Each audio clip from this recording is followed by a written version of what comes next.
Direito Penal, interpretação da norma penal.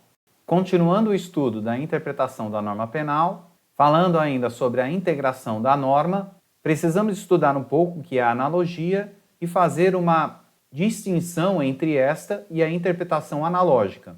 Para isso, precisamos relembrar alguns conceitos. Lembrando que já dissemos que o direito não contém lacunas. Entretanto, aprendemos que podem existir algumas antinomias ou conflitos aparentes de normas, porque o sistema ele é uno, e isso é resolvido através dos métodos de interpretação da norma penal, que foram estudados anteriormente. E caso você tenha o nosso fichamento, basta clicar nesse link e será direcionado ao fichamento para uma revisão. No entanto, nós também apontamos que, embora o direito não contenha lacunas, o ius scriptum, ou seja, a lei escrita, ela é diferente da realidade fática. Portanto, a lei contém lacunas, e isso ocorre porque a sociedade está em constante mutação, porque o indivíduo é objeto de transformações, bem como sujeito destas transformações, fazendo uma constante mutação da sociedade. Dessa forma, o ius scriptum, ou a lei escrita, não consegue acompanhar a realidade. Assim, podemos apontar que a legislação ela é insuficiente para regular totalmente a vida social, surgindo situações não definidas pelo legislador na norma, caracterizando dessa forma a anomia. Daí, o aplicador do direito busca, através da interpretação, também resolver esses problemas. Entretanto, existem situações que não é passível de interpretação pelos métodos que foram analisados. Assim, diante da situação fática, o aplicador da norma, ou seja, o juiz, não pode, segundo o próprio ordenamento, deixar de julgar a causa por causa dessa anomia, nos termos do artigo 140 do CPC, que diz que o juiz não se exime de decidir sob a alegação de lacuna ou obscuridade do ordenamento jurídico. E o parágrafo único informa que o juiz só decidirá por equidade nos casos previstos em lei. Ora, nem todos os casos são previstos em lei. Daí, o ordenamento jurídico previu a integração da norma, realizada pelo juiz nos termos do artigo 4º da LINDB, que informa que quando a lei for omissa, o juiz decidirá o caso de acordo com a analogia, os costumes e os princípios gerais do direito. Portanto, ainda que exista uma anomia, o juiz tem determinadas ferramentas, que é a analogia, os costumes e os princípios gerais de direito, para resolver o caso concreto, integrando, portanto, a legislação, que é insuficiente, resolvendo a anomia e aplicando a norma, resolvendo dessa forma as lacunas da lei.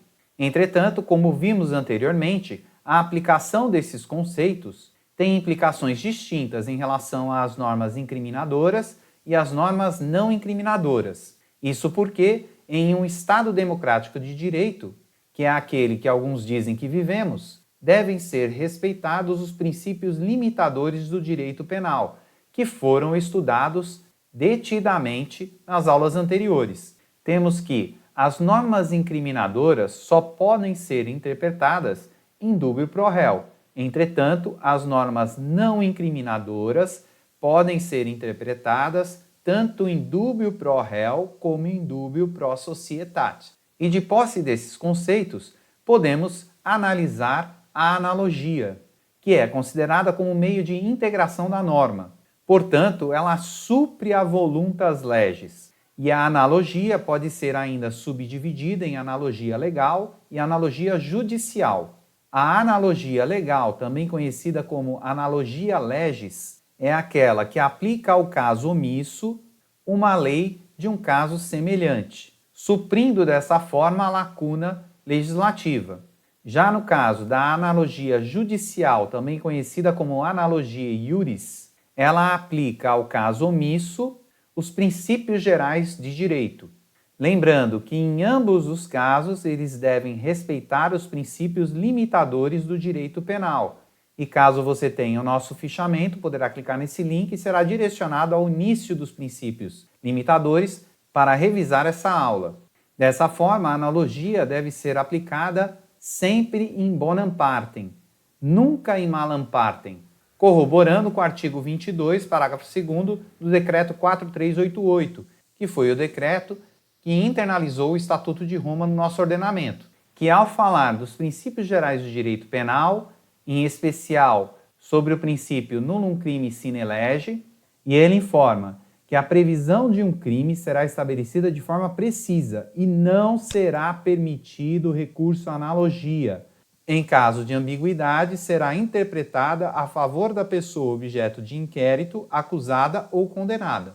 Portanto, conforme lemos, a analogia nunca deve ser utilizada em malam partem. Entretanto, é possível o uso da analogia em bonam parte. E um exemplo disso seria o artigo 181, inciso 1º do Código Penal, que fala sobre os crimes patrimoniais em relação ao cônjuge. E esse artigo fala que é isento de pena quem comete qualquer dos crimes previstos nesse título em prejuízo do cônjuge na constância da sociedade conjugal. Entretanto, esse artigo não fala sobre o companheiro, mas é pacífico que, através da analogia legal, aplicando ao caso omisso, que no caso é a situação do companheiro, um caso semelhante, que é o caso do artigo 181, inciso 1 do Código Penal, obviamente para beneficiar o companheiro. Portanto, como vimos, é possível a aplicação da analogia em bonam partem.